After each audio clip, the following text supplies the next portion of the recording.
Selamat siang semuanya. Assalamualaikum warahmatullahi wabarakatuh. Shalom, salam sejahtera bagi kita semua. Om Swastiwastu, Namo Buddhaya, dan salam kebajikan. Pertama, perkenalkan nama saya Gabriel Triyogi Ramadi Pardosi dengan NIM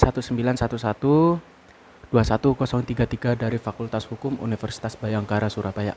Dalam kesempatan kali ini, saya akan menjabarkan pendapat saya dan pengetahuan saya tentang atau dengan menyelesaikan 5 poin soal hukum administrasi negara. Baiklah, saya akan langsung masuk kepada abstrak soal yang akan diberikan. Pada tanggal 7 Januari 2020, Komisi Pemberantasan Korupsi atau KPK melakukan operasi tangkap tangan atau OTT terhadap salah satu pejabat negara. Setelah OTT dan KPK memberikan status tersangka pada pejabat tersebut akibat kasus suap pengadaan infrastruktur di Dinas PUPR, maka jabatan yang dimilikinya kemudian dinonaktifkan. Pada hari Selasa tanggal 14 Januari 2020, wakil dari pejabat negara tersebut yang telah dinonaktifkan diberikan surat perintah tugas atau SPT dari pejabat negara yang lebih tinggi atas perintah dari Menteri Dalam Negeri sebagai pelaksana tugas atau PLT. Oleh karena itu, wakil dari pejabat tersebut memiliki kewenangan untuk menjalankan tugas dan wewenang sebagai pelaksana tugas atau PLT pejabat yang telah dinonaktifkan berdasarkan surat perintah tugas SPT yang telah diterima. Pertanyaannya adalah bagaimana pendapat saya atas pelimpahan wewenang yang diberikan kepada wakil pejabat di atas dalam bentuk surat perintah tugas atau SPT dari pejabat negara yang lebih tinggi atas perintah Menteri Dalam Negeri sebagai pelaksana tugas atau PLT jabatan pejabat negara yang telah dinonaktifkan. Jika saya kaitkan dengan prinsip kepemerintahan yang baik atau good governance, maka pemberian SPT tersebut telah menyalahi salah satu asas good governance, yaitu asas larangan mencampur adukkan kewenangan. Tindakan pemerintah menjadikan wakil pejabat sebagai pelaksana tugas atau PLT pejabat yang telah ditangkap oleh KPK telah menyimpang dari salah satu asas yang diintrodusir oleh Kunjoro Purbo Pranoto, yaitu asas mencampur adukkan kewenangan. Akan tetapi, pemerintah juga dituntut untuk memiliki keputusan dalam urgensi kekosongan jabatan yang akan dan pastinya mempengaruhi roda pemerintahan sebuah negara. Di sini yang memiliki wewenang memberikan surat perintah tugas atau SPT adalah pejabat pemerintah yang lebih tinggi. Kemudian wakil pejabat yang ditangkap KPK tersebut diberikan kewenangan untuk bertindak di ranah hukum publik sebagai pengganti atasannya. Sebagaimana pada pasal 1 ayat 5 dan 6 Undang-Undang Nomor 30 Tahun 2014 tentang administrasi pemerintahan, yaitu pasal 5, wewenang adalah hak yang dimiliki badan atau pejabat pemerintahan atau penyelenggara negara lainnya untuk mengambil sebuah keputusan atau tindakan dalam menyelenggarakan pemerintahan.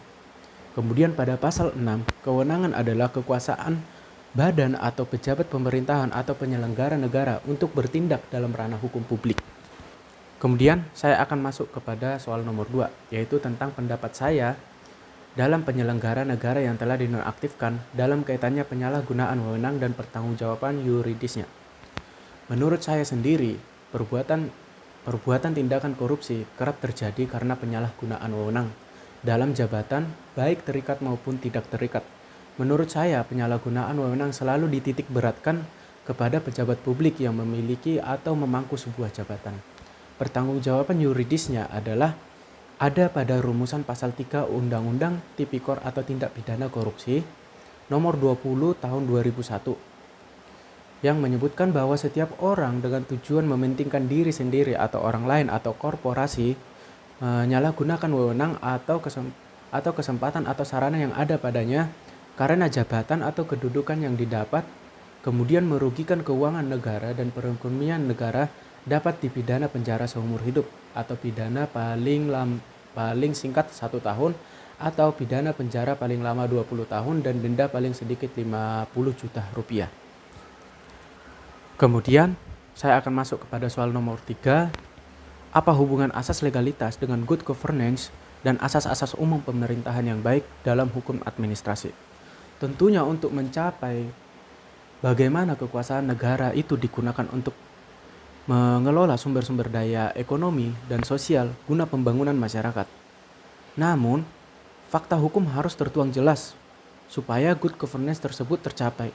Itulah mengapa kemudian diterbitkan Undang-Undang Administrasi Pemerintahan Nomor 30 Tahun 2014 yang terdiri atas 89 pasal tersebut dengan maksud menciptakan hukum yang dapat menghindari penyalahgunaan wewenang, menjamin akuntabilitas badan atau pejabat pemerintahan, memberikan perlindungan hukum terhadap masyarakat sehingga tercapai asas-asas pemerintahan yang baik. Kemudian saya akan masuk lagi ke soal nomor 4, yaitu menyebutkan 3 cara memperoleh wewenang dan memberikan contoh masing-masing. Ada 3 cara untuk memperoleh sebuah wewenang, yaitu dengan atribusi, delegasi, dan mandat.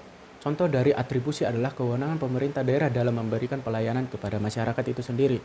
Kemudian contoh dari delegasi adalah kewenangan yang diberikan kepada kepala daerah, kepala desa atau camat untuk melayani masyarakat. Kemudian contoh nomor 3 yaitu mandat, kewenangan yang diberikan pemerintah daerah untuk menggunakan uang daerah itu sendiri demi kepentingan masyarakatnya sendiri.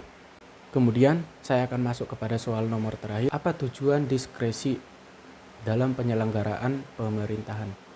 Ada 4 tujuannya, yakni melancarkan penyelenggara pemerintahan, mengisi kekosongan hukum, memberikan kepastian hukum, mengatasi stagnasi pemerintahan.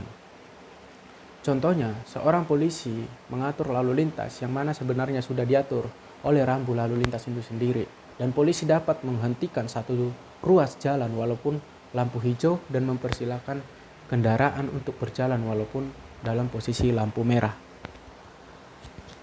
Baiklah teman-teman, saya kira sampai di sini yang bisa saya berikan, yang bisa saya jelaskan. Atas perhatian teman-teman, saya mengucapkan terima kasih. Dan untuk salah saya dalam pengucapan maupun tindakan, saya memohon maaf. Terima kasih. Assalamualaikum warahmatullahi wabarakatuh. Shalom. Salam damai sejahtera bagi kita semuanya. Om Swastiastu, Namo Buddhaya, dan salam kebajikan. Tetap jaga protokol kesehatan, tetap jaga kesehatan. Terima kasih.